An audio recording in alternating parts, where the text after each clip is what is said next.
സംസ്ഥാനത്തിൻ്റെ വലിയ സേവനം അല്ലെങ്കിൽ സംസ്ഥാനത്തിൻ്റെ വികസനത്തിലെ വലിയ പങ്ക്, സംസ്ഥാനത്തിൻ്റെ വികസനത്തിലെ വലിയ പങ്കാണ് യഥാർത്ഥത്തിൽ കേരളം സാധ്യമാക്കിയത് ഈ തുറമുഖത്തിലൂടെ എന്ന കാര്യവും പ്രധാനമന്ത്രി ഉദ്ഘാടന പ്രസംഗത്തിൽ കൂട്ടിച്ചേർത്തു.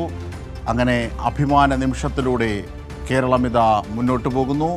വിഴിഞ്ഞം തുറമുഖം യാഥാർത്ഥ്യമായിരിക്കുന്നു. നാടിന് വിഴിഞ്ഞം തുറമുഖം വികസനത്തിൻ്റെ വലിയ വഴികൾ സാധ്യമാക്കിയിരിക്കുന്നു. അതുതന്നെയാണ് ഈ ഉദ്ഘാടന നിമിഷത്തിൽ ഏറ്റവും സാർത്ഥകമാകുന്ന ഒന്ന്.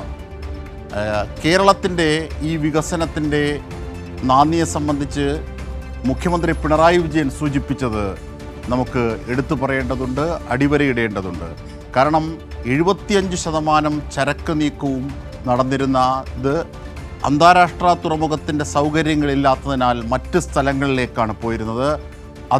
അതുകൂടി ഇവിടെ ഈ വിഴിഞ്ഞം സാധ്യമാകുന്നതോടുകൂടി, വിഴിഞ്ഞം തുറമുഖം സാധ്യമാകുന്നതോടുകൂടി ഇവിടെ തുറക്കുകയാണ്.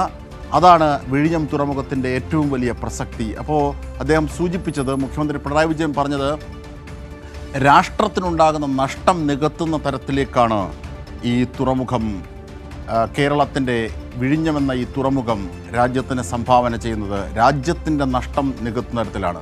പ്രധാനമന്ത്രിയും അതുതന്നെയാണ് സൂചിപ്പിച്ചത്.